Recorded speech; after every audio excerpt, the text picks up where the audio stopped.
नमस्कार विद्यार्थियों, मैं डॉक्टर धर्मपाल सिंह, PNKS महाविद्यालय दौसा, राजनीति विज्ञान विभाग, BA part second, paper first. आज मैं विश्व के प्रमुख संविधानों में फ्रांस के संविधान के बारे में आपसे रूबरू मुखातिब हो रहा हूँ।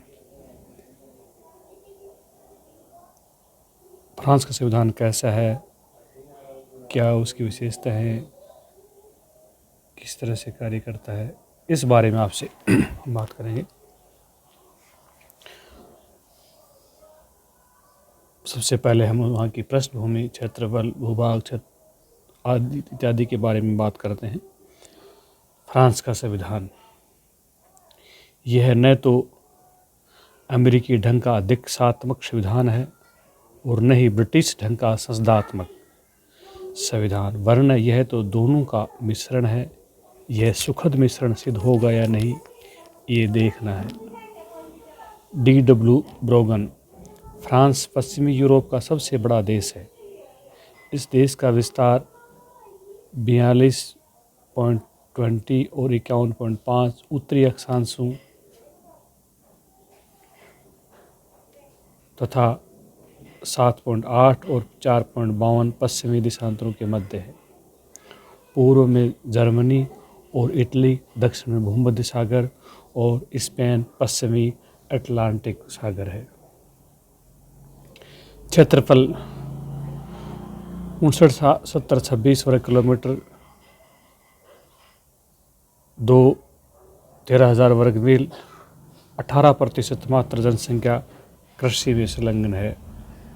फिर भी यह यूरोप को एक प्रमुख खाद्यान्न एवं दुग्ध उत्पादन देश है। यूरोप का लगभग 1/4 गेहूँ अकेला फ्रांस उत्पन्न करता है। खनिज एवं लोहे की विशाल भंडार हैं। कोयले के अभाव के कारण उद्योग पर्याप्त विकास नहीं हो पाया। पुराने जमाने में फ्रांस में राजतंत्र था। फ्रांस की क्रांति 1793 में यहाँ गणतंत्र स्थापित किया। 1958 में चार्ल्स डिगाल के नेतृत्व में यहाँ 5वें गणतंत्र की स्थापना हुई। जब फ्रांस को सर्दी लगती है तो यूरोप को छींक आ जाती है। फ्रांसीसियों को दार्शनिकों की जाति कहा जाता है। फ्रेंच शासन प्रणाली पर रूसो, मोंटेस्क्यू, वाल्तेयर, सिसरो, सोरेल जैसे दार्शनिकों का पर्याप्त प्रभाव पड़ा है। शक्ति पृथक्करण का सिद्धांत, सार्वभौमिक मताधिकार, स्वतंत्रता और समानता और भ्रातृत्व के सिद्धांत आधुनिक विश्व को फ्रांस की अमर देन है। राजनीतिक प्रयोगों की प्रयोगशाला S.E. फाइनर विश्व की विचारधाराओं का निर्माण स्थल कहते हैं। संवैधानिक विकास। पहला दौर 1791 जो राजतंत्र था। 1792 में राजतंत्र ने गणतंत्र को जन्म दिया। 1793 में युद्ध छिड़ गया और जहाँ नेपोलियन का जन्म हुआ। दूसरे दौर 1815 नेपोलियन की हार के बाद 18वीं लुई की वापसी होती है।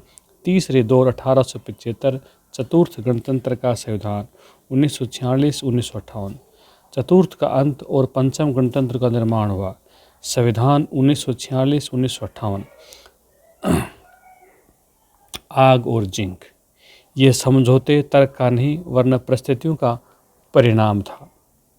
हर्बर्ट लूथी। जिस दिन से चतुर्थ गणतंत्र का जन्म हुआ उसी दिन से उसके शव की दुर्गंध निकलने लगी और फलतः उसकी मृत्यु की दयनीय ढंग से हुई।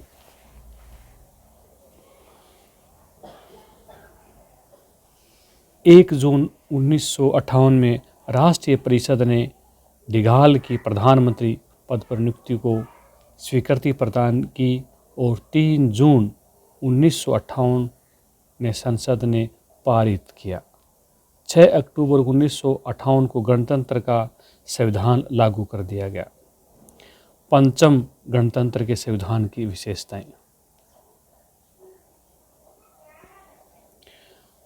हर देश राष्ट्र की जो विशेषताएं होती हैं वह महत्वपूर्ण होती हैं और उसी से देश के बारे में पता चलता है कि इसकी क्या मखसूस विशेष बात है। तो इसी कड़ी में हम बात करते हैं कि पंचम गणतंत्र के संविधान की कुछ मुख्य विशेषताएं हैं जो निम्न प्रकार है। यहाँ की जो विशेषता है उनका एक मूल मंत्र है। मूल मंत्र में कहें, मूल मंत्र व्यवस्था और स्थायित्व नहीं है, कि व्यवस्था और स्थायित्व नहीं है, ये उनका मूल मंत्र है।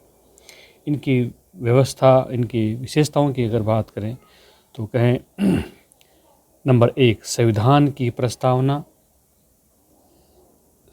2 संकट काल का शिशु, 3 निर्मित लिखित संविधान, 4 है कठोर संविधान, 5वां है लोकप्रिय संप्रभुता पर आधारित संविधान और संविधान का जनतंत्रीय एवं गणतंत्रीय स्वरूप, धर्मनिरपेक्ष राज्य की स्थापना और 9वां है मौलिक अधिकारों की व्यवस्था। संस्थात्मक एवं अध्यक्षात्मक शासन व्यवस्था का समन्वय, अधिकार संपन्न राष्ट्रपति और निर्बल विधायिका, शक्ति विभाजन के सिद्धांत पर आधारित भारी विशेषता है। 13वीं विशेषता राजनीतिक दलों को संवैधानिक मान्यता और 14 संवैधानिक परिषद की व्यवस्था, 15 एकात्मक शासन, 16 है लोकतांत्रिक शासन प्रणाली और 17 शक्तिशाली राष्ट्रपति, 18 विलक्षण न्यायपालिका और 19 समुदाय और 20 है संक्षिप्त संविधान। राष्ट्रपति और संसदीय शासन पद्धतियों का विचित्र मिश्रण बताया गया है। हम पंचम संविधान की ऊपर बात करें तो उनकी आलोचना की जाएगी कि पूर्व गणतंत्रों की भांति पंचम गणतंत्र की मूल भूतकाल से संबंध विच्छेद नहीं करता, सिर्फ वह पूर्व गणतंत्रों की विशेषताओं को परिस्थितियों और आवश्यकताओं के अनुसार परिवर्तित करके नए रूप में प्रस्तुत किया गया है। ये इसकी विशेषताएं। शेष अगली कक्षा में। धन्यवाद।